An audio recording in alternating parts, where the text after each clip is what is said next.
Sejam bem-vindos para mais um vídeo aqui no canal O Saquarema. Eu me chamo Thiago Araújo e hoje eu gostaria de comentar com vocês um ponto que eu acho que eu não consigo me aprofundar completamente em um vídeo curto, mas é interessante a gente observar certas apropriações que jovens na net cometem. E bom, o mês de julho é particularmente especial em São Paulo por conta das discussões a respeito do 9 de julho, quando se inicia a Guerra Paulista contra o governo provisório de Getúlio Vargas.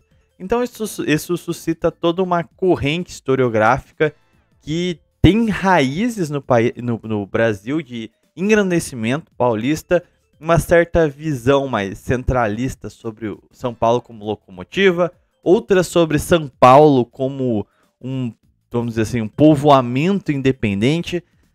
Chega-se a suscitar uma certa discussão separatista aqui no estado que não faz nenhum sentido. E é isso que eu gostaria de trazer aqui com vocês, o conceito de Paulistânia e como a Paulistânia ela está intimamente interligada com o Brasil. Nas últimas lives eu venho comentando aí sobre alguns arquétipos que vêm se formando na internet e vêm principalmente influenciando uma molecada que está se inserindo no debate político agora. Então você vê uma certa promoção no algoritmo de canais, figuras e afins de teor libertário, que são contra a esquerda, mas ao invés de abraçar as correntes tradicionais do país, conhecer a sua história, basicamente eles têm um discurso fácil de Estado mínimo ou o Estado só atrapalha, e a identidade é uma merda, e o Brasil é resumido por uma favela no Rio de Janeiro. E hoje tem canais que são bem editados, tem narrativas muito atraentes, mas que vendem esse churume com uma cara limpinha. Provavelmente você já viu a molecada do Blastil. Esse novo grupo basicamente é uma mescla de diversas tribos que tem aí na internet. Tem hora que é meio simpático ao Império do Brasil, mas odeia tudo que seja o Brasil moderno, mas ao mesmo tempo não sabe nada sobre o que foi a história do Brasil imperial, e quanto menos o que foi a Era Vargas, o regime militar, afins.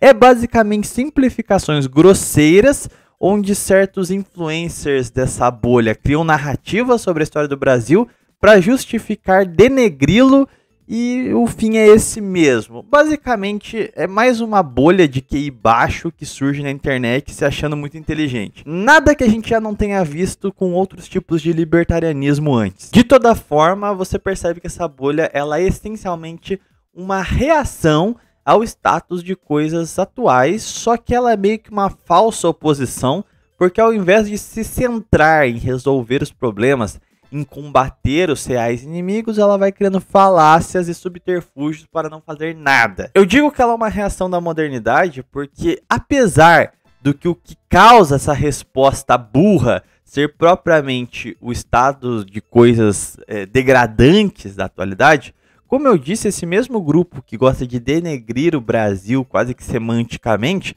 tem vários fetiches sobre períodos históricos diferentes. É a bolha que exalta o Império, mas que também com muita frequência é meu país, mas que ao mesmo tempo também gosta da ideia de Paulistânia, de um São Paulo livre. E eu quero trazer esse primeiro vídeo aqui, que eu acho que vai ser uma série para refutar esse tipo de vagabundo na internet, que é para a gente entender sobre o conceito de Paulistânia, o que foi São Paulo na história do Brasil, e entender por que essas visões tidas como libertárias, metidas a separatistas, não tem qualquer conexão com São Paulo. Então aqui meu último comentário sobre essa bolha que vai se formando de denegrir o país, eu gostaria só de deixar bem claro que é um grupo essencialmente derrotista, mas que não é necessariamente um grupo perdido, porque você percebe que eles estão descontentes com a modernidade, com o estado contemporâneo do Brasil. Só que ao invés de atacar as causas, eles generalizam tudo. E isso fica muito evidente quando a gente observa como eles absorvem símbolos como a Paulistânia, como a Farroupilha, a própria simbologia imperial, ou seja, o problema deles está com o estado atual de coisas, e ao invés de tentar resolver, eles vão para a resposta fácil. Sai do país. O Brasil é uma grande favela do Rio de Janeiro.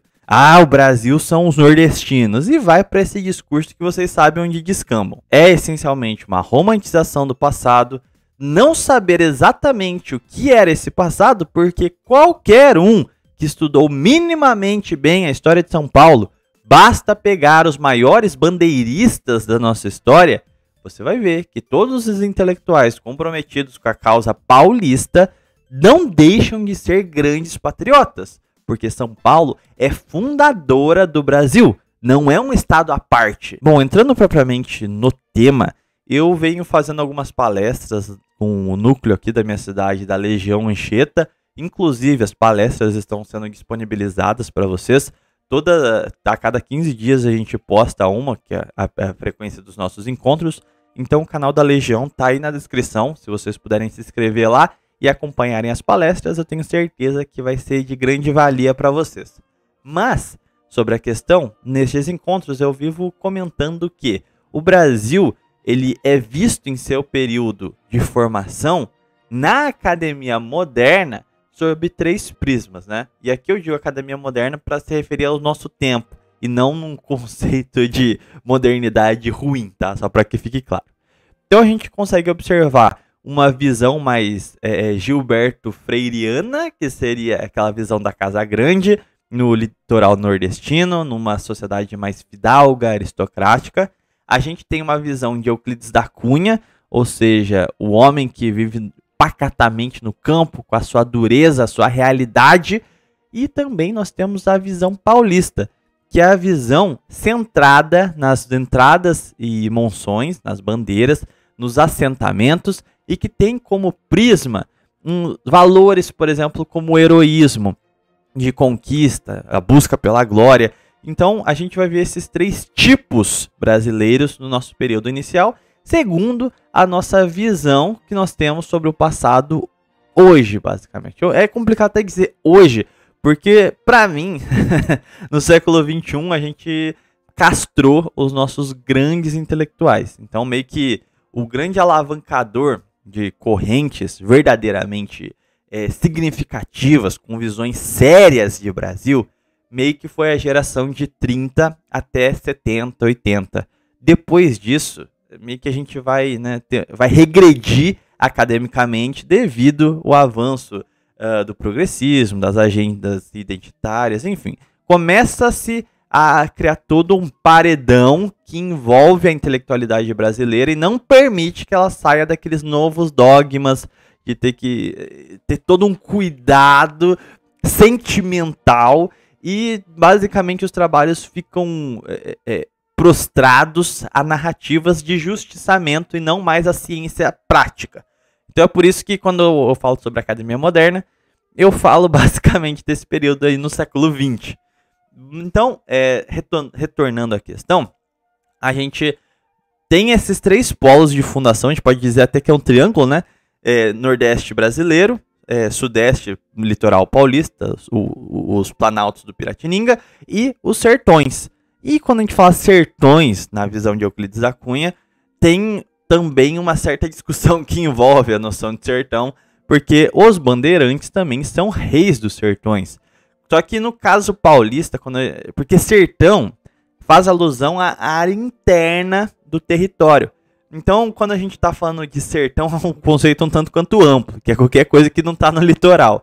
Quando o Euclides da Cunha fala sobre o sertão, ele está geralmente se referindo ao norte e nordeste do país. Então, os sertões da área norte, vamos dividir, só para vocês entenderem, norte, tudo que está acima do Espírito Santo, sul, tudo que está abaixo do Espírito Santo.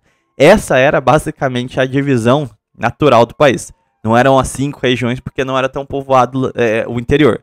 Nos primeiros séculos, a entrada do território feita no norte e feita no sul, ou seja, a conquista dos sertões nessa dualidade, elas têm características muito próprias. Então, você vai pegar o Nordeste, ele adentra para dentro do território com boiadas, com uma miscigenação bastante diferente do tipo paulista que vão ser as bandeiras. Então, até quando a gente fala de sertões, a gente tem o sertão misterioso paulista, que é, né, Mata Atlântica, todo um conceito diferente de heroísmo, de vanguarda, de uma aventura. E quando a gente fala sertões no sentido nortista ou nordestino, vocês entenderam meu ponto, a gente está falando de um outro tipo que não é o que a gente vai abordar aqui no vídeo de hoje. Mas eu gostaria muito de retomar essa discussão mais à frente. Quando a gente fala do tipo paulistano, ou nos referindo aqui não à cidade de São Paulo, mas do termo paulistânia, a gente tem que observar a composição de São Paulo. Por que desde o início São Paulo tem essa característica um tanto quanto excêntrica? Porque ele não vai estar ligado com nenhuma fidalguia, basicamente. Se você olha para o Nordeste, apesar de toda a narrativa, o Brasil é feito de degradados, de criminosos, não sei o quê, se você for ver, os grandes senhores do Nordeste brasileiro são pessoas que tiveram grana para se assentar, ter um grande latifúndio, implementar os engenhos, que não era coisa barata pro período.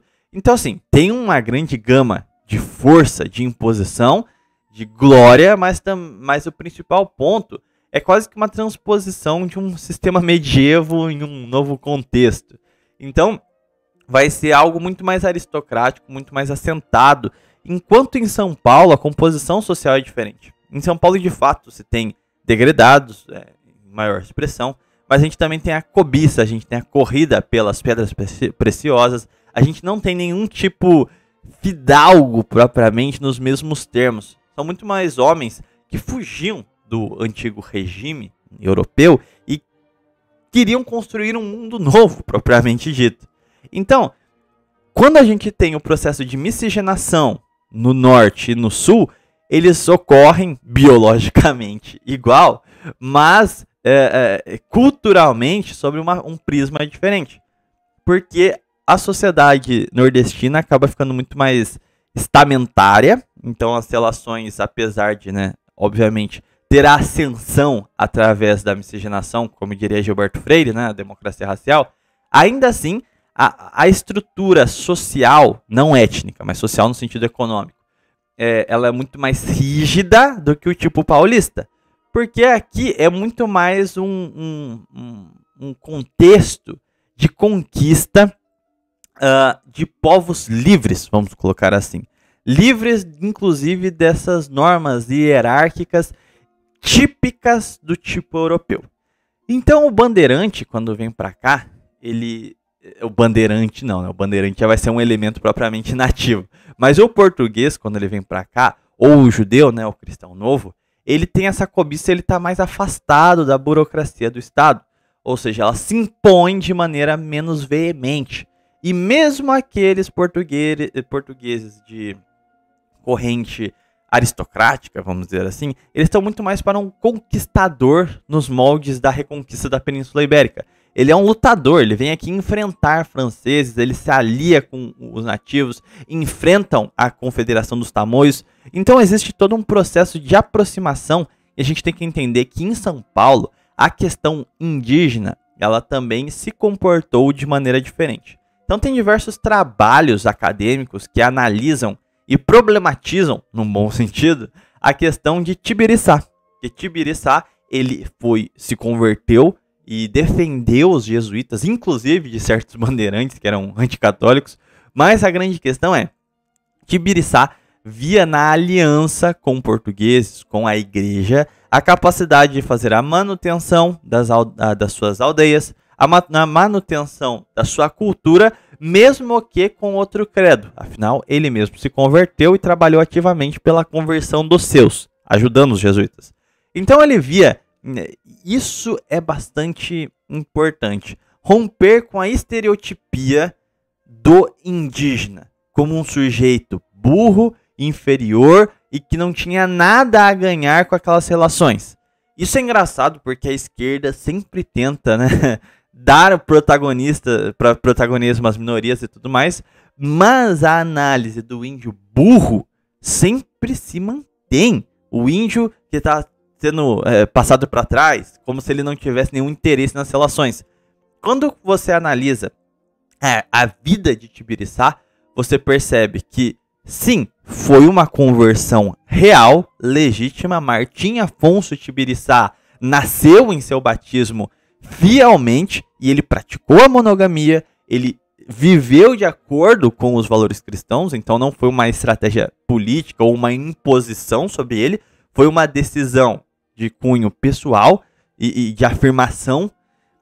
A grande questão é que, para Tibiriçá, no campo estratégico, político, era interessante se aliar com os portugueses para derrotar os seus adversários regionais. Como a gente sabe, o irmão de Tibiriçá vai ser um dos líderes que vai, vamos assim, organizar, junto de outras tribos, a Confederação dos Tamoios, que vai causar uma grande guerra no litoral, tanto carioca quanto paulista.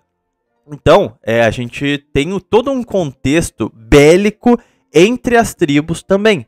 E Tibiriçá, ele já via o poder do homem branco, o poder bélico, e também tinha a questão dos atritos entre eles também. Então a gente está falando de uma guerra de dois lados, ou seja, tem tanto guerra entre branco, português versus francês, quanto uma guerra entre indígenas, os tamoios e as tribos de que o Tibiriçá era o cacique, né? Era o seu principal expoente. Então, a gente está falando de um cenário bem complexo, a qual Tibiriçá não foi enganado pelo português que falou, hihi, levei vantagem e tomei as tribos dele. Não, ele via como uma forma. Ele via a periculosidade do homem branco, mas ele se aliou com aqueles que ele achava justo e até se converteu. O que ele percebe ali é a chance de estabelecer uma sociedade de tipo monogâmica, assimilando certas questões europeias, mas a imposição do modo de vida indígena também foi muito preponderante a todos que aqui, todos os homens brancos que aqui estavam, fossem judeus ou portugueses. Então a gente começa a ver uma simbiose. Isso aqui é fundamental para a gente entender o desenvolvimento dos povos nativos, que é uma das coisas que eu acho mais macabras quando a gente fala sobre os povos nativos que hoje vivem no norte, que é a noção de uma sociedade estandartizada, para usar um termo do Cassiano Ricardo, que ela não pode progredir, ela tem que viver como ela vive, inclusive em condições técnicas e materiais, pelo resto da história humana. Ela não pode passar por metamorfoses que são naturais de todas as civilizações. O mesmo europeu que se modificou quando teve contato com o Oriente e tudo mais, imagine se ela tivesse essa noção. Tipo assim, o medievo nunca teria sido superado, o mercantilismo nunca teria ascendido, as tecnologias nunca teriam chegado. Então assim, é uma visão sádica de preservação cultural, que é a paralisia temporal. Você não pode permitir mais aquilo que é natural de uma sociedade, que ela ser viva, ser metamórfica, não pode acontecer. No caso, o Tibiriçá, ele passa por esse processo natural. Ele se alia aos portugueses e começa a mudar a sua sociedade, mas sem descaracterizá-la. A aliança com os portugueses era uma forma de manutenção das suas aldeias, de manutenção de uma cultura comum, e basta você pegar os documentos jesuítas da época e você vai ver como os modos, a gente pode falar genericamente aqui, tupis, foram preservados profundamente nos assentamentos paulistas. Até porque os assentamentos paulistas se dão a partir das aldeias de Tibiriçá. Fato mais emblemático foi a aliança com João Ramalho, com quem se casou com a sua filha Bartira, que é basicamente a mãe dos paulistanos, e o seu pai, né, o Tibiriçá, é considerado o pai dos paulistas. Ou seja, o patriarcado paulista é essencialmente indígena. E o matriarcado paulista tem como figura também uma indígena. Então a gente percebe o quão São Paulo foi indianizado. E aqui entra aquela questão, São Paulo é uma cidade italiana. Tudo menos italiana, né? Porque, os sírio-libaneses, os japoneses, sinceramente, tem influências importantes que trouxeram para cá, foram devidamente assimilados. Pegamos antropofagicamente a sua cultura e a brasileiramos, mas não tem como contestar que a influência primária paulista é o indígena.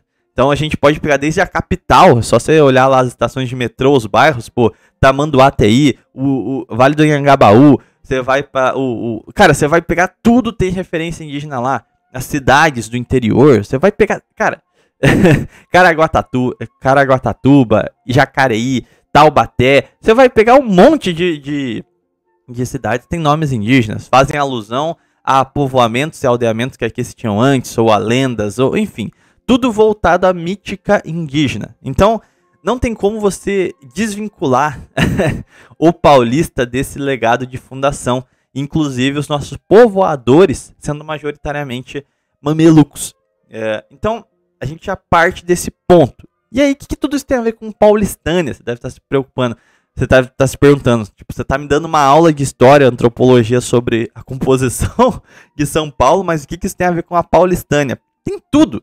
Porque este processo de gradual miscigenação cultural do europeu, que está tentando sair do ancien regime para novas terras, e o indígena, que está tentando adaptar as suas aldeias às novas condições que se impunham ao momento, esta simbiose vai ser a origem da Paulistânia, que é calcada em dois valores. Um certo aldeamento pacífico, ou seja, um aldeamento hospitaleiro, que cria toda essa mítica interiorana, que eu acho muito interessante porque ela é muito viva ainda nos dias de hoje. Se você for fazer uma viagem em pequenas cidades do Vale do Paraíba, da Serra da Mantiqueira, ou mesmo do Vale Histórico, você vai encontrar ainda uma eu não sei nem se essa palavra existe, mas eu estou tentando puxar a palavra certa aqui, é o emprego do verbo pacato. Enfim, você vai ter um ambiente pacato ali, muito acolhedor, muito hospitaleiro, que é típico dos paulistas.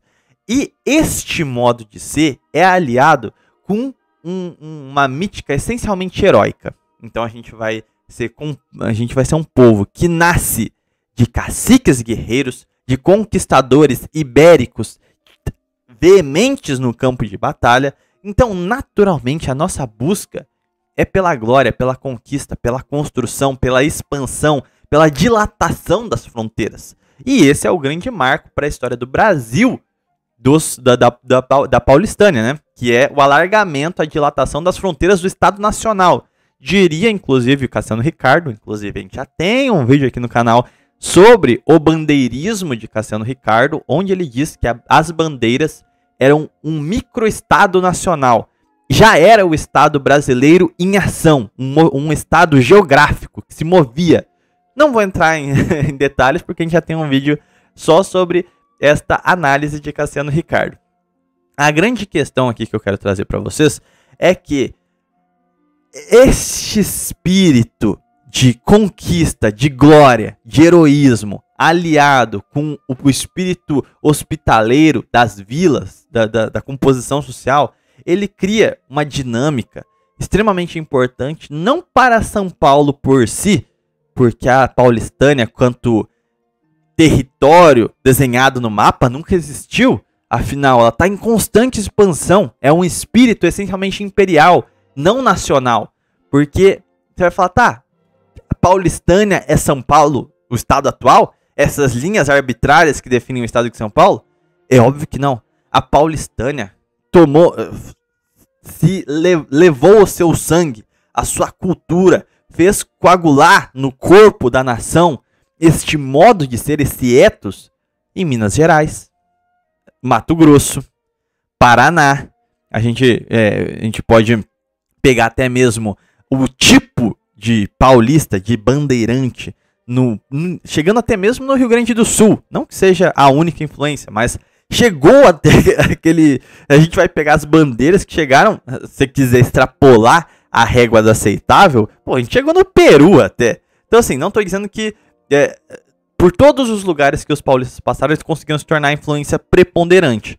Mas o eixo centro-oeste e partes do sul do atual país, por exemplo, o Paraná, incontestavelmente são paulistas, são integrantes da Paulistânia. Então, se a gente quer justificar um separatismo moderno com base na Paulistânia, não faz sentido usar o estado de São Paulo como base. Mas aí vem a questão, a grande questão. As bandeiras e as missões jesuítas, elas não serviram a um propósito pequeno. Elas não serviram a um propósito mesquinho de criar um quisto nacional. Assim, agora a gente vai se acastelar aqui e a gente vai ter uma cultura XY diferente do resto. Não. A bandeira, a missão, tomou o resto. De tal modo que ela fez coagular a sua cultura em todo o território nacional, que a Paulistânia é o Brasil, não é São Paulo. Não faz sentido você querer pregar um separatismo que desconstrua a nação brasileira segundo uma ótica paulista, porque quem fundou a nação brasileira foram os paulistas. Você pregar uma separação, uma divisão do território é cuspir sobre o patrimônio consolidado na Paulistânia. O que eu tô querendo passar aqui pra vocês, lógico, sem generalizações. Voltem lá pro começo e lembrem que eu falei. A bandeira, o tipo de civilização bandeirante não é o único na nossa composição colonial. Mas é protagonista. Isso não tem... Não há o que se discutir. Junto com o sertanismo e a Casa Grande, é o trio composição da nação brasileira. Então você usar qualquer uma dessas três teses para querer desmontar a nação, para querer desmembrá-la, assim, é uma contradição de termos absoluta. Assim, cabal. Não faz sentido. A Paulistânia é o que amarrou o Brasil e não um fator de dissolução dela. Então, é aí que eu entro na questão. Lembra dessa bolha que eu tava falando? De, eu sou libertário, eu sou separatista. Não, você é burro. Você não conhece a história do seu país. Você não faz ideia do que você está dizendo. Você está só pegando imagens que remetem a um passado grandioso, sem entender esse passado e querendo justificar ideias infantis e modernas em cima destes símbolos que nós temos. A força que nós temos, que foi a construtora da nacionalidade. Você não é um fortificador da Paulistânia sendo separatista.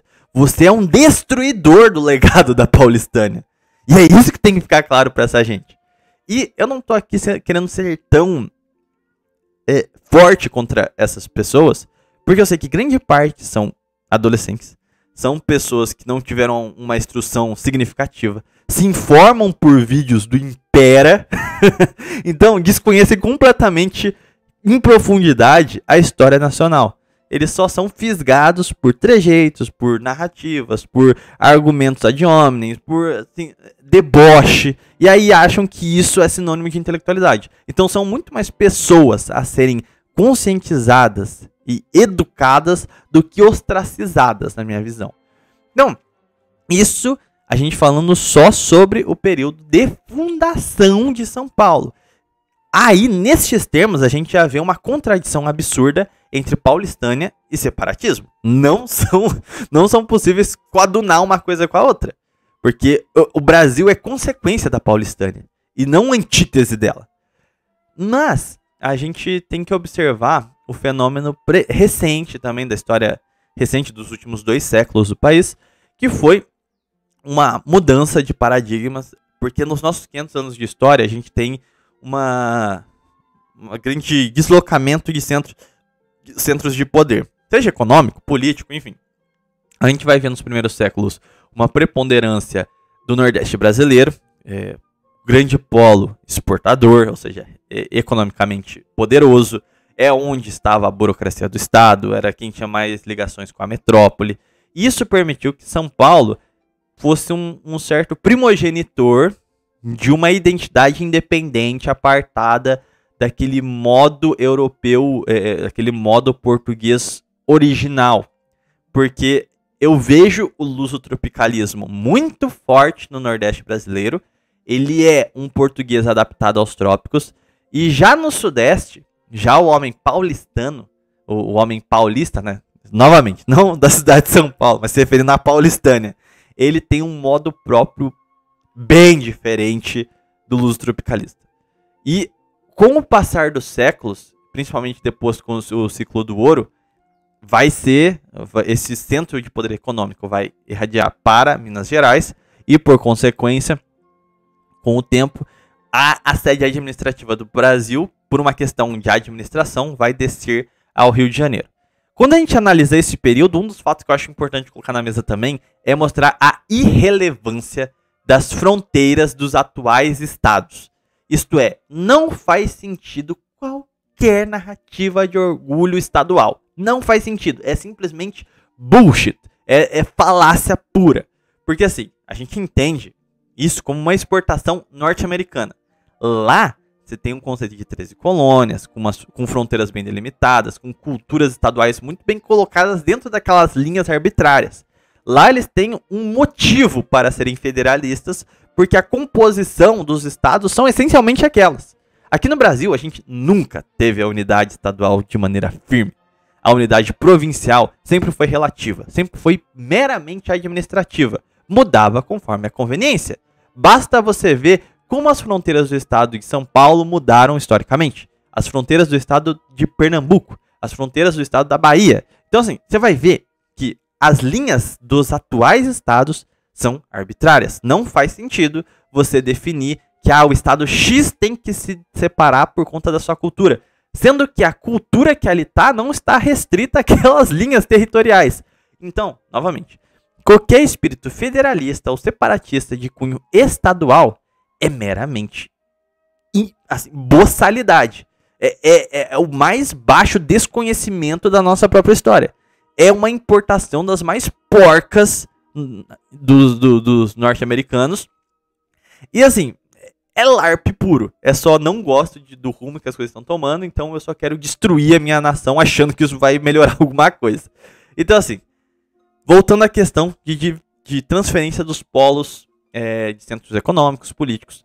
Em São Paulo vai acontecer uma transferência de 2 polos graças ao ciclo do café, que se inicia no Rio de Janeiro, mas alcança o seu apogeu em São Paulo, que vai ser uma transferência de polo econômico. A gente vai concentrar grande parte da produção brasileira e, ao mesmo tempo, a gente vai ter também uma transferência em decorrência da produção econômica, uma transferência de polo intelectual. O que acontece? Quando a gente tem a República, e aqui é um dos pontos que eu, quanto paulista, precisa ser colocado na mesa para que fique claro algumas questões, principalmente relativas a narrativas que desmerecem outros estados. Sim, nós temos mérito no ciclo do café, nossa terra é boa, nós produzimos a ponto de nos destacarmos como a principal força econômica do país, mas não de maneira incontestável, incomparável. No final do Império, a gente vai ver que São Paulo é mais rica que outras províncias, mas tá tudo meio equilibrado. Quando a gente tem o golpe republicano, onde as nossas elites escravizam o resto do país porque se acham donos deles, a gente vai começar a ver uma corrupção endêmica que privilegia São Paulo. E a elite paulista vai estar ou formalmente no poder, ou rondando os alicerces do poder. Durante a República Velha, a gente propositalmente sucateou as outras regiões do país para, de forma egoísta, pegando todo o bem comum, ou seja, os impostos, tudo que o Brasil produzia, e investiu tudo em São Paulo. O São Paulo é uma locomotiva do Brasil. Ok, eu concordo. Mas você percebe o quão desonesto é esse argumento? Eu não tô aqui querendo brigar com quem se orgulha de São Paulo e tudo mais. Mas quando esse orgulho ele é posto para desmerecer outros estados, eu acho uma extrema cara de pau. É mais ou menos eu assaltar todos os meus vizinhos, comprar um monte de móveis para minha casa e começar a falar, tá vendo como eu sou muito rico, gente? É lógico, eu assaltei eles, eu tomei o dinheiro, eu solapiei os meus vizinhos para isso. Então não é nenhum mérito, São Paulo é a locomotiva do Brasil, se industrializou. Tudo bem, mas em um período que a gente roubou ilegitimamente o poder com o golpe da República e passou a centralizar toda a vida econômica e política em São Paulo. Então não foi uma coisa necessariamente por mérito, tá entendendo? É por isso que eu não gosto dessas narrativas separatistas que falam, São Paulo paga muito imposto e São Paulo é a locomotiva. Logo, mas cara, assim, olha o processo de como isso foi se formando, entendeu? A gente tem um orgulho, sim, em São Paulo, mas a gente precisa equacionar as coisas. Não é preto no branco. Exatamente como essa riqueza foi produzida. E eu não estou dizendo que toda a riqueza de São Paulo é fruto de furto ou qualquer coisa do gênero. Não é isso. Eu acho que eu deixei isso claro. Mas eu estou dizendo que essa visão tacanha de não engrandecer só São Paulo, mas engrandecer enquanto diminui os outros, isso é mau caratismo. O orgulho do seu estado, eu não acho que seja um problema. Mas, particularmente, esta visão, ela é um problema de caráter. Então, assim, o que acontece? Por conta dessa centralização econômica e é um novo grau do federalismo, se a gente for parar para pensar, porque, assim, no Império, às vezes que o federalismo tentou ser implantado, o que resultou foi anarquia e guerra entre as províncias. Um começou a competir com o outro e causou problemas sérios. Na República Velha isso também aconteceu. Inclusive o Alberto Torres ele até cita coisas muito perigosas que aconteciam nos estados do Sul, que chegavam a se aliar com nações vizinhas para competir com outros estados que compunham a unidade federativa. Não tem como dizer que o federalismo não é extremamente nocivo para o Brasil. Então, mas não só por esse aspecto, a República Velha ela consegue extrapolar as barreiras das coisas ruins que o federalismo já tinha, a partir do momento em que uma província, um estado, São Paulo, consegue subordinar todos os outros aos seus interesses particulares. Então, a gente está dizendo que o federalismo dessa vez ele deu certo porque ele escravizou os demais estados. Nas entrelinhas é isso que a gente está dizendo. Então, a consequência disso foi que, aí eu volto para a questão de quem se tornou um polo intelectual. Como São Paulo era a força preponderante nesse período, e desde o ciclo do café, já se tinham iniciativas de uma mítica que transferisse a academia, a intelectualidade do Rio, que era a capital do Brasil, muito, vamos dizer assim, o polo da intelectualidade no Império vinha do Rio de Janeiro. Isso era bem evidente. Com São Paulo sendo o centro econômico, ele queria criar a sua própria linha de intelectualidade, a sua própria visão de Brasil. Que aí vem a glamorização, até falei errado aqui, vamos dizer assim, a glamorização de Anhanguera, a glamorização dos bandeirantes como heróis nacionais e tudo mais. Essa corrente ela começa a se fixar. Tudo para legitimar a centralidade do estado de São Paulo. Quando eu digo que isso é uma narrativa, eu estou dizendo que é mentira. Não, afinal eu contei a história e a importância dos bandeirantes aqui para vocês. Mas, como eu disse, ela não é única, ímpar na história do Brasil, e ela tinha um teor de ser propositalmente mais exaltada para criar essa visão de uma certa superioridade paulista. Ou seja, trabalhar com meias verdades, entendeu? Você vai pegando uma coxa de verdades para retalhar uma grande mentira. Sabe aquele meme do Homer bonitão assim, só que ele tá prendendo todas as gorduras atrás? Então, basicamente é isso, entendeu? Então, a gente vê essa transferência de intelectualidade para justificar o predomínio paulista na República Velha. E isso, em São Paulo, eu vejo que isso não pegou tão forte nos outros estados, é muito forte. Essa visão da República Velha de instigar um certo orgulho superior entre os paulistas perante os outros estados é muito forte até os dias de hoje. Isso eu vejo como um problema, porque isso insufla a distorção da história, o desmerecimento de outros polos culturais influentes na nossa formação antropológica, cultural, social, enfim.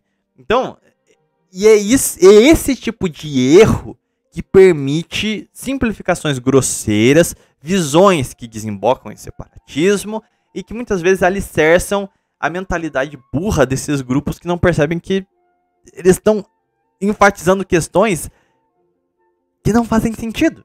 A gente vai pegar ali, por exemplo, quem começa formalmente no Instituto Histórico Paulista essa visão mais São Paulo-cêntrica, vamos colocar assim, vai ser o Visconde de Taunaí. Ele vai ser um grande homem das letras e também historiador.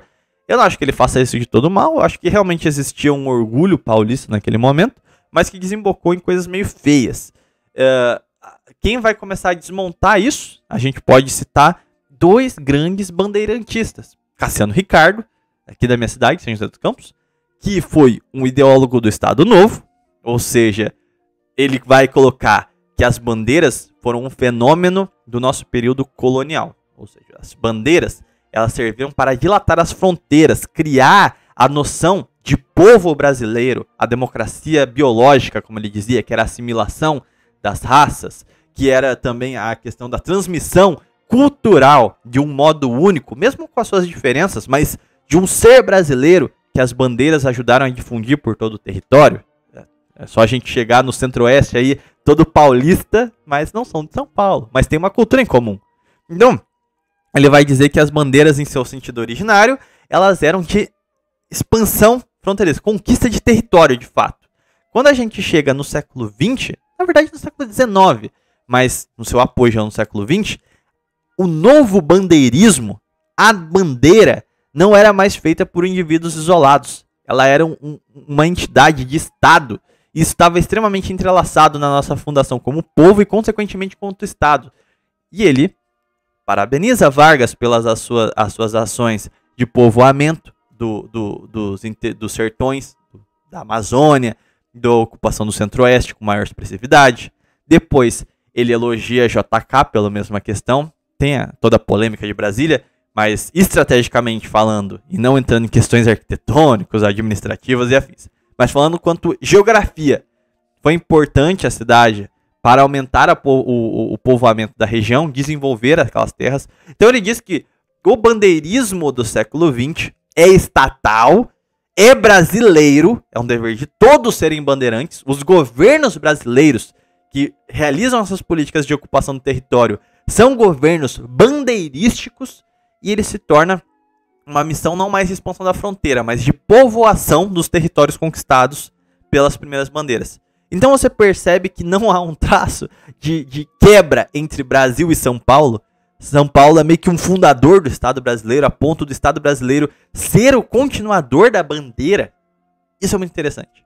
Outro que também trabalha não nessa linha, mas num sentido de unir o Brasil através do seu orgulho paulista, foi Tito Livio Ferreira, que fez importantes revisões sobre a história do Brasil, pegando marcos, tanto geográficos, de onde cada bandeira chegou, que local exatamente cada cidade foi fundada, quem foram os verdadeiros fundadores de cidades de São Paulo, a influência dos bandeirantes em todo o território nacional.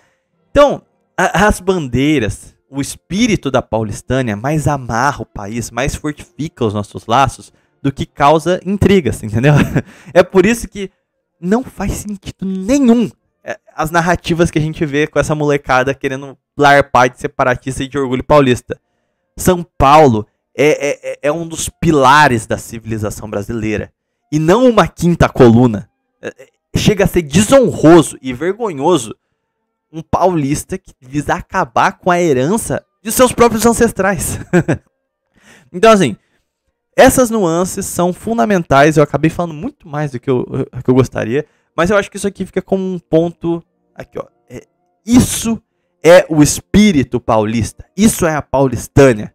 E não essas deformidades históricas que vendem para tentar endossar separatismo, para endossar a demolição do que os nossos ancestrais construíram, a suor, sangue. Então, assim, vamos. Eu espero que isso aqui chegue a muitos desses tuiteiros metidos a bandeirantes e eles aprendam um pouco mais sobre o seu povo, sobre os seus ancestrais, pelo menos. Lembrando para vocês que nós temos o clube de membros aqui do canal, caso você queira colaborar e também ter como contrapartida mais conteúdos nesse sentido. Nós temos o Prosa Nacionalista e a Academia Nacionalista, exclusiva para o clube de membros. Então, ajudem aí o canal, que vocês vão estar me ajudando demais a continuar produzindo conteúdos aqui para vocês. Mas também peço que vocês deixem um gostei, um comentário aí, se inscrevam no canal. E lógico, compartilhem esse vídeo. Vamos jogar no Twitter, vamos chegar nas bolhas desses liberais mais dodóis da cabeça e vamos tentar colocar um pingo de racionalidade na cabeça dessa gente, porque o Brasil precisa disso e não é hora de divisão. O momento agora era da gente acabar com o que aí está, para retomarmos um período de construção nacional, de edificação da pátria com base na nossa cultura e tradição. Bom, gente, eu vou ficando por aqui então. Fiquem com Deus e até um próximo vídeo.